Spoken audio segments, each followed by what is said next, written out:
மயு கோர்ட்டுக்கு வராங்க. வந்தவுடனே நடந்த எல்லாத்தையுமே சொல்கிறாங்க. அதை கேட்டோடனே ஜட்ஜி சொல்கிறாங்க, இங்கே பாருங்கள், உங்கள் குடும்ப பிரச்சனை இங்கே எடுத்துகிட்டு வரக்கூடாது. இந்த அம்மா மேலே எந்த தப்புமே இல்லை. இவங்கள கோர்ட் ரிலீஸ் பண்ணுது அப்படின்னு சொல்லிட்டு ஜட்ஜி சொல்கிறாரு. அதை கேட்டோடனே எல்லாருமே பயங்கரமாக சந்தோஷப்படுறாங்க. ஈஸ்வரி கையெடுத்து கும்பிடுறாங்க. அவ்வளோ சந்தோஷப்படுறாரு ராமூர்த்தி. எல்லாருமே ஆனால் கமலாவுக்கு அவ்வளோ கோவம் வருது. அப்படியே பார்க்குறாங்க. ராதிகாவுக்கும் இன்னும் கோவம் அதிகமாக வருது. அப்படியே இறங்கி கீழே மயு வராங்க. வந்தவுடனே அப்படியே முறைக்கிறாங்க ராதிகா. மயு என்ன பண்ணுறதுன்னு தெரியல. அப்படியே அமைதியாக இருக்காங்க. எல்லாருமே சேர்ந்து வெளியே வராங்க. வந்தோடனே அப்படியே ஹக் பண்ணிக்கிறாங்க. பாக்கியா அப்படின்னு சொல்லிட்டு அவ்வளோ சந்தோஷமாக இருக்காங்க ஈஸ்வரி. எனக்கு என்ன சொல்கிறதுனே தெரியல, நான் வரவே மாட்டேன்னு நினச்சேன் பாக்கியா அப்படின்னு சொல்கிறாங்க. அத்தை நீங்கள் அப்படிலாம் பேசாதீங்க அப்படின்னு சொல்லிட்டு பாக்கியா சொல்கிறாங்க. அங்கே பழனிசாமி வெளியே நிற்கிறாரு. எல்லாத்துக்குமே காரணமே இவர் தான் அப்படின்னு சொல்லிட்டு பாக்கியா சொல்கிறாங்க. எங்களால் மயு இங்கே கோர்ட்டுக்கு கூட்டிகிட்டு வர முடியுமா? முடியாதுன்னு நான் சொன்னேன். ஆனால் இவர் தான் கண்டிப்பாக முடியும் அப்படின்னு சொன்னார். வர வழியில் மயு நின்றுட்டு இருந்தான். நல்ல வேலை, அதனால தான் நாங்கள் கூட்டிகிட்டு வந்தோம் அப்படின்னு சொல்லிட்டு பாக்கியா சொல்கிறாங்க. அதை கேட்டோன்னே ரொம்ப சந்தோஷப்படுறாங்க எல்லாருமே. மயு சின்ன பொண்ணு இருந்தாலும் நல்லது தான் பண்ணியிருக்கா அப்படின்னு சொல்லிட்டு ராமூர்த்தி சொல்கிறாரு. எழில் நடந்த எல்லாத்தையுமே இனியாவுக்கு ஃபோன் பண்ணி சொல்கிறாரு.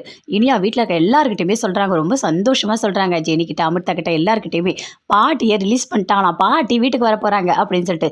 சரி நான் போயிட்டு தேவையான எல்லாமே பண்ணுறேன் ஆரத்தி எடுக்கிறதுக்கு அப்படின்னு சொல்லிட்டு போகிறாங்க. ஜெனி போயிட்டு எல்லாமே பண்ணிகிட்டு இருக்காங்க. அதுக்குள்ளே செல்வியும் வராங்க ஆட்டோ பிடிச்சி.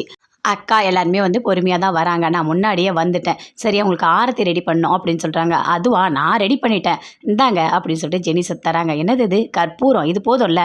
ஆமாம், அப்போ அந்த ஆரத்தி எங்கே? அதுவா, ரெட் கலர் பெயிண்ட் வேணும்ல அப்படின்னு சொல்கிறாங்க. அம்மா தாயே நீ இங்கேயே நில்லு, இனியா இங்கேயே பார்த்துக்கோ ஜெனியை, நான் போய்ட்டு ஆரத்தி தட்டு எல்லாமே ரெடி பண்ணிட்டு வரேன் அப்படின்னு சொல்லிட்டு போகிறாங்க. போய்ட்டு ஆரத்தி எல்லாமே எடுத்துகிட்டு வந்து வெயிட் பண்ணிகிட்டு இருக்காங்க.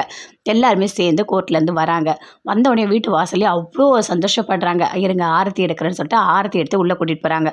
வாங்க பாட்டி வாங்க, உட்காருங்க வாங்க அப்படின்னு சொல்லிட்டு உட்கார வைக்கிறாங்க. எல்லாருமே பார்த்து ரொம்ப சந்தோஷப்படுறாங்க. இங்கே பாரு, இனிமேல் உனக்கு எல்லாமே நல்லதாக தான் நடக்கும் அப்படின்னு ராமூர்த்தி சொல்கிறாரு. சரி நீங்கள் போய் ரெஸ்ட் எடுங்கன்னு சொல்லிட்டு உள்ளே போகிறாங்க. அப்படியே பாக்கியா கையை பிடிச்சிக்கிறாங்க. பிடிச்சிட்டு பயங்கரமாக அழறாங்க. பாக்கியா இப்படி நடக்கணும்னு எனக்கு தெரியவே தெரியாது பாக்கியா, நான் ரொம்ப கஷ்டப்பட்டுட்டேன் பாக்கியா அப்படின்னு சொல்லிட்டு. இன்றைக்கி நான் வெளியே வந்திருக்கேன்னா அதுக்கு காரணமே நீ தான் அப்படின்னு சொல்லிட்டு பயங்கரமாக சந்தோஷப்படுறாங்க.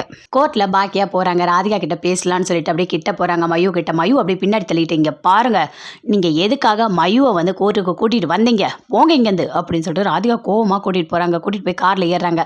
அப்போ கமலா பின்னாடியே போகிறாங்க. இங்கே பாருமா, பண்ணதெல்லாம் நீ போதுமா, என்னை கோர்ட்டுக்கு கூட்டிகிட்டு வந்து அசிங்கப்படுத்தி என் பொண்ணையும் வர வச்சு, இங்கே பாருமா இனிமேல் அங்கே வரவே வராது, இப்படியே எங்கேயாவது போயிடு அப்படின்னு சொல்லிட்டு ராதிகா அவங்க அம்மாவை பயங்கரமாக திட்டுறாங்க. இருடி நானும் வரேன் காரில் அப்படின்னு சொல்லிட்டு கமலா பின்னாடியே போகிறாங்க கத்திக்கிட்டே.